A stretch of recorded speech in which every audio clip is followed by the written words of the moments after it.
quelles sont les priorités stratégiques de l'entreprise et pour chacune de ces priorités stratégiques, quels sont les engagements que chaque personne dans l'équipe peut prendre pour faire avancer l'entreprise.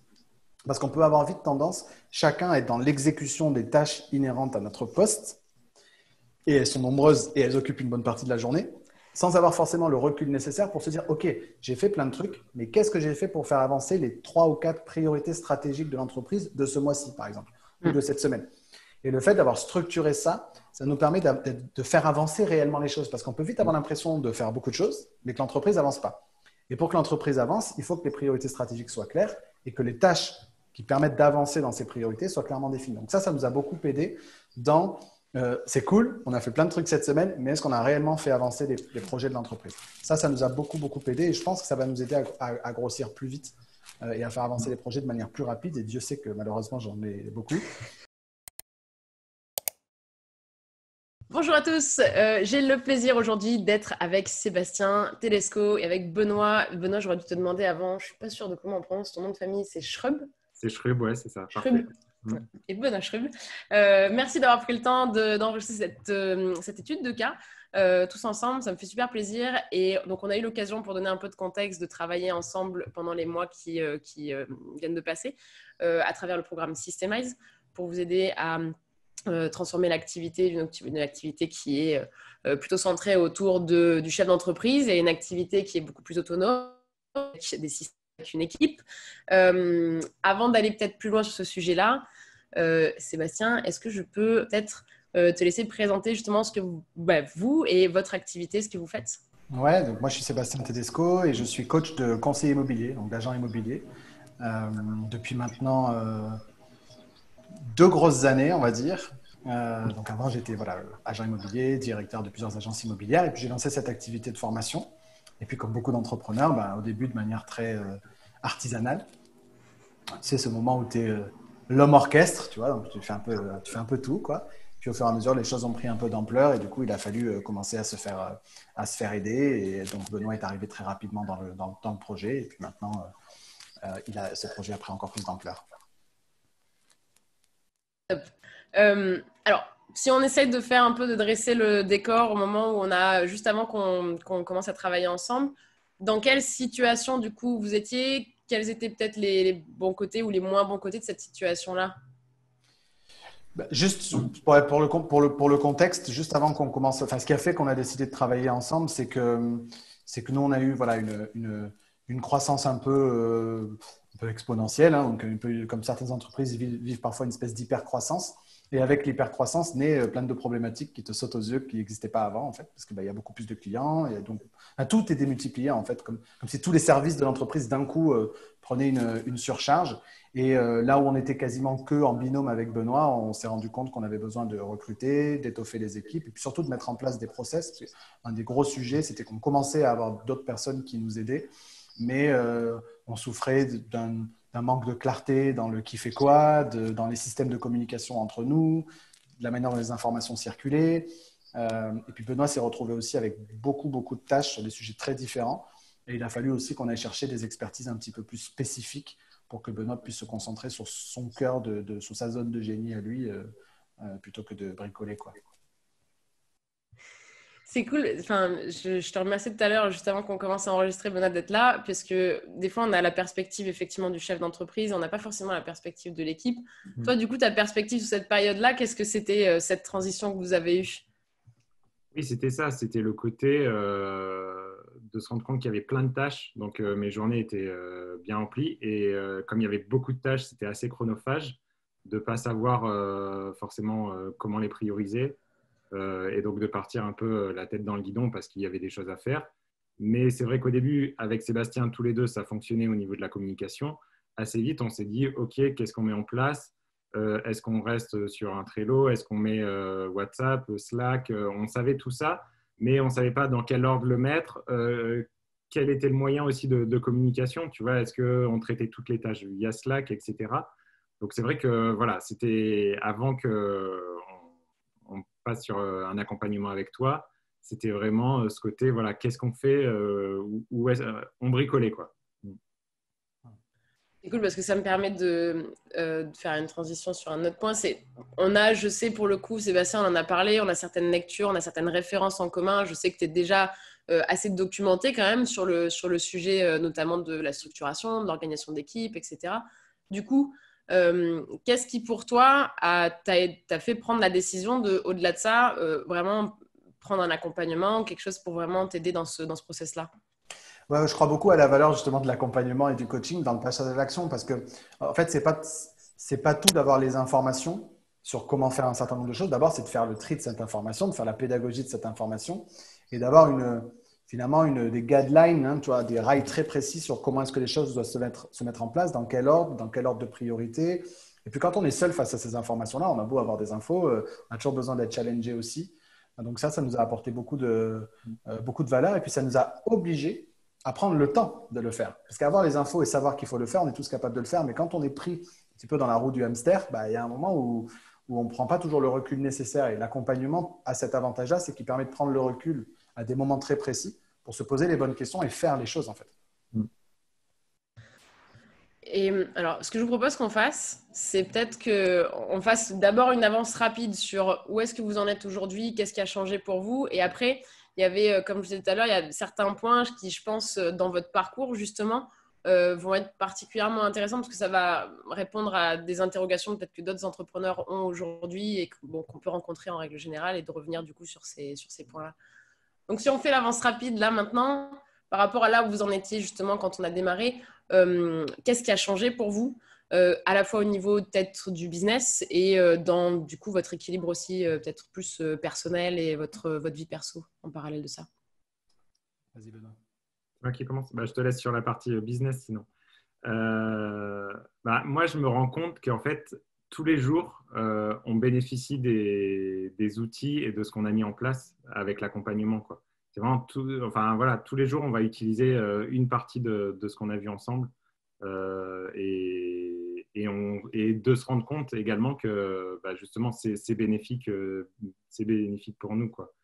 À l'heure actuelle, c'est vrai qu'il y a encore des briques à rajouter et c'est ça qui est intéressant, c'est que par rapport à l'accompagnement, on a pu sur 6 mois vraiment mettre en place énormément de choses, vraiment bien structurer l'entreprise et on se rend compte qu'il y a encore des briques justement qu'on n'a pas forcément eu le temps de mettre en place et qu'on peut mettre en place désormais.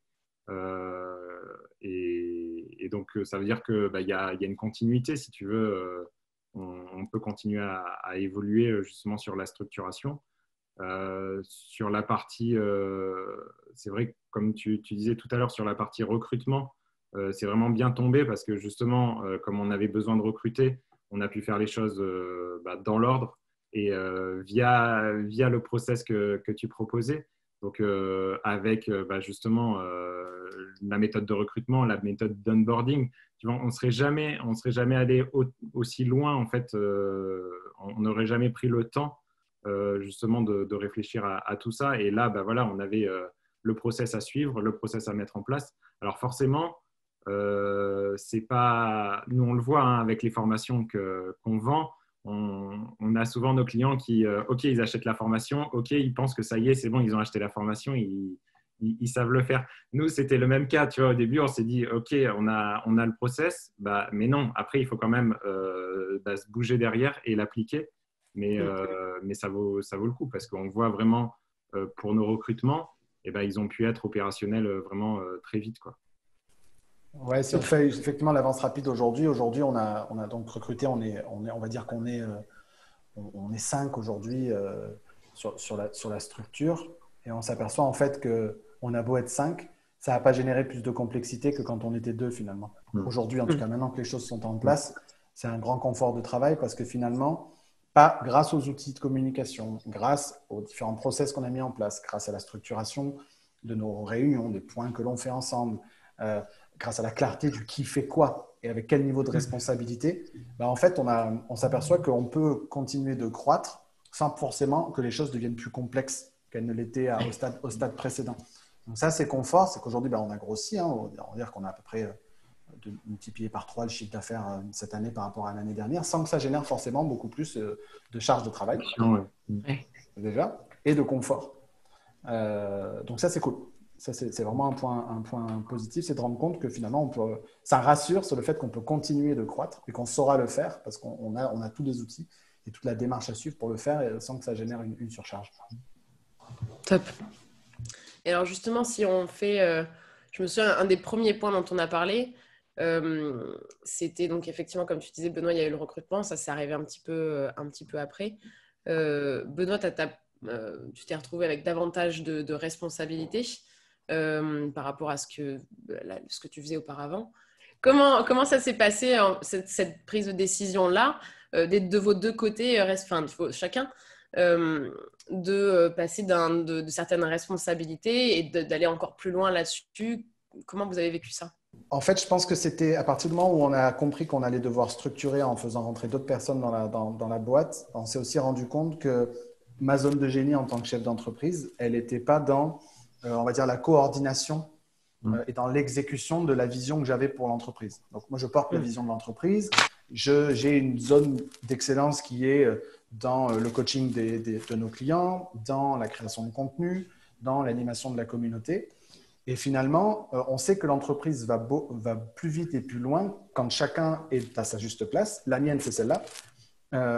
Ça n'était pas de faire en sorte que dans chacun des services de l'entreprise, les choses avancent comme elles doivent avancer, avec les bonnes deadlines, avec les bons process, avec le bon cahier des charges. Ça, c'est une qualité qu'a Benoît que je n'ai pas. Et ça, c'est aussi important de comprendre que ce binôme, il ne fonctionne qu'à partir du moment où l'un peut être le complément de l'autre. Donc moi, je suis très dans la vision, très peu dans l'exécution.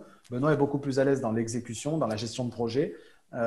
Et donc, du coup, ça fait un parfait binôme de ce point de vue-là. Donc, on a compris tout de suite le gain qu'on pouvait avoir si on se mettait chacun dans notre zone de génie respective et que, du coup, Benoît puisse chapeauter les gens qui allaient nous rejoindre, que ce soit des prestataires, que ce soit sur des petites tâches, sur des gros projets, et que je puisse déterminer la marche à suivre, la vision, et que Benoît puisse se charger de l'exécuter. Puis on a pu voir aussi là, ce qu'on disait la dernière fois, ce côté où justement avant on avait tendance à s'avoir au téléphone tous les jours ou sur Zoom parce qu'à chaque fois il y avait des choses à traiter sur les urgences. Maintenant on voit qu'avec justement notre réunion hebdomadaire à nous, plus la réunion hebdomadaire avec l'équipe, on arrive on est beaucoup plus autonome aussi parce qu'on sait.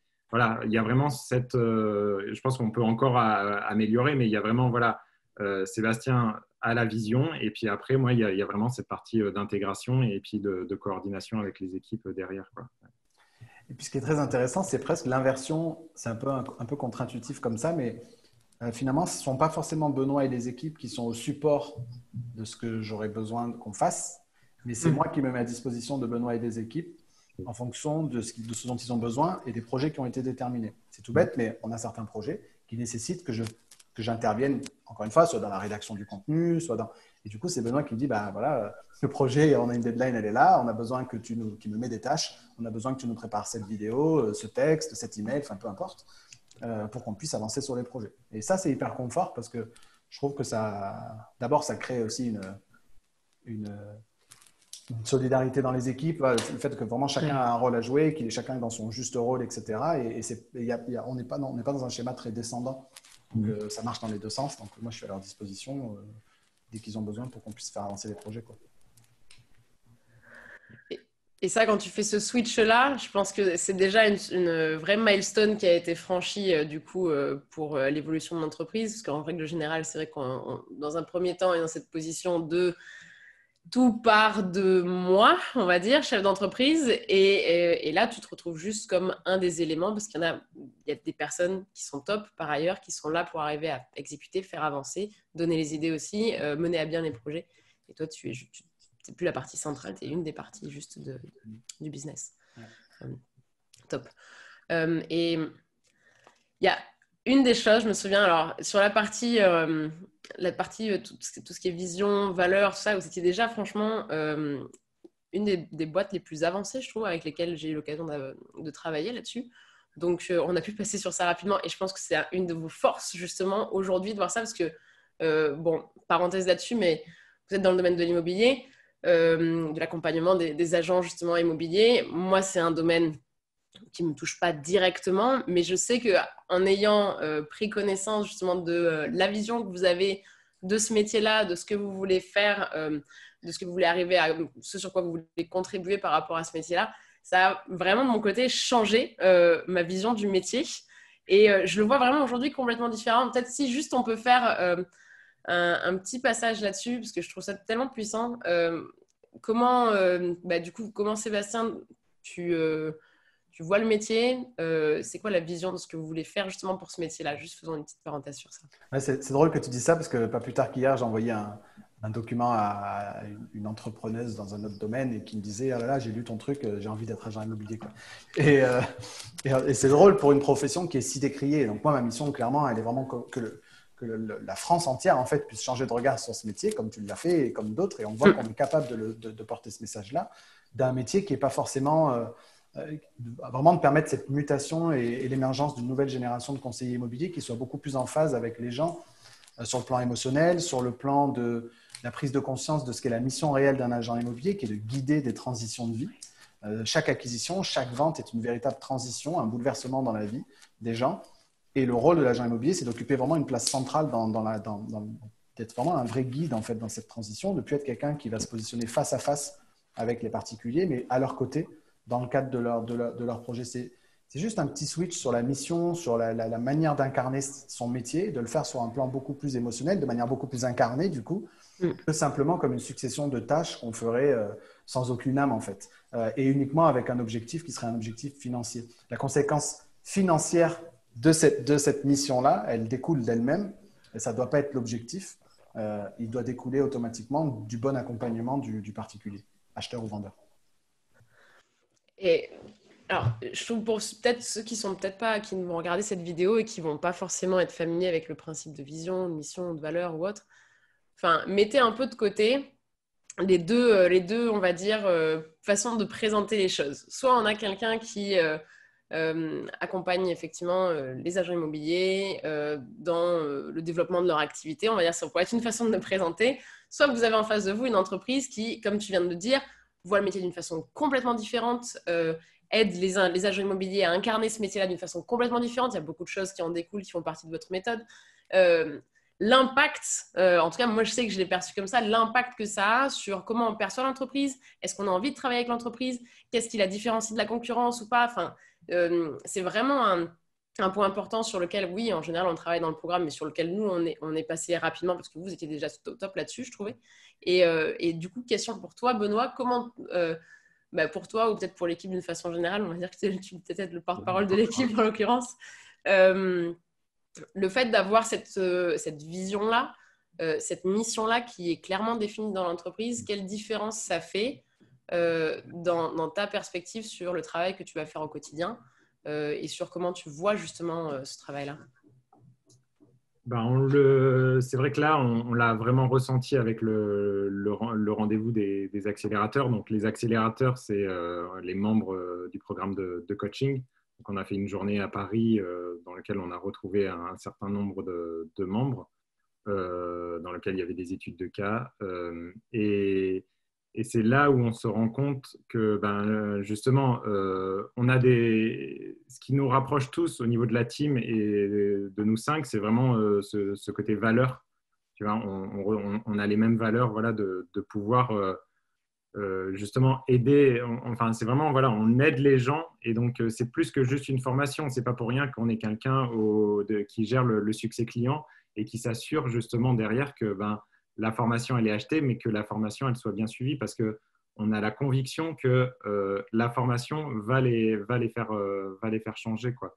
Et oui, et on est fiers. Et en plus, on est tous fiers de travailler avec Sébastien. Tu vois, il y a vraiment ce côté leader et donc on est derrière. Et en même temps, il y a ce côté, voilà, on travaille tous en équipe, tous ensemble, quoi.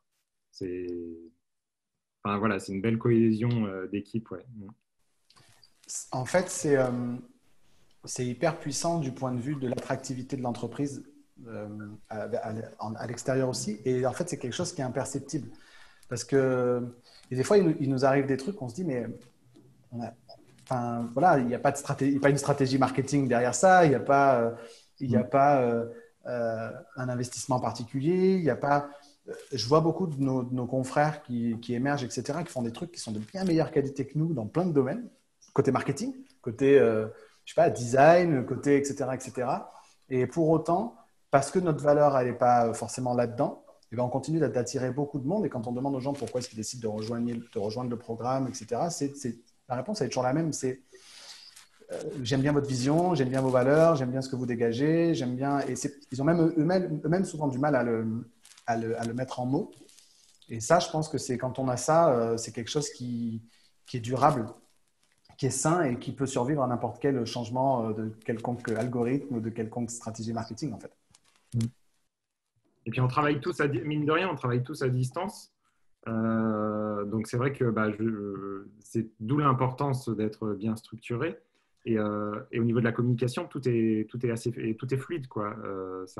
Entre nous, en interne, ça marche bien.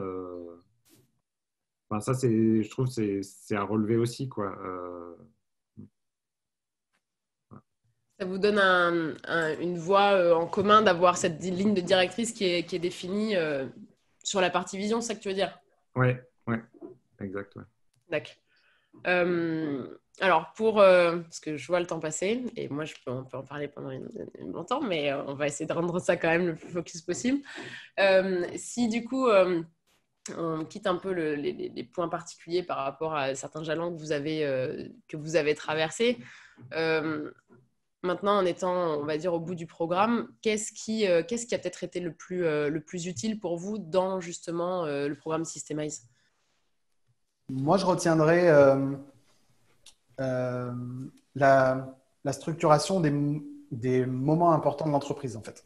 C'est-à-dire ce moment que l'on a chaque semaine, ce moment que l'on prend avec l'ensemble de l'équipe tous les mois, ce moment que l'on prend tous les deux avec Benoît une fois par trimestre, une fois par an, pour fixer justement les jalons d'entreprise, les objectifs et surtout, je pense que ça me paraît être le plus important et ce qui nous a apporté le plus de valeur, c'est la clarté sur quelles sont les priorités stratégiques de l'entreprise et pour chacune de ces priorités stratégiques, quels sont les engagements que chaque personne dans l'équipe peut prendre pour faire avancer l'entreprise.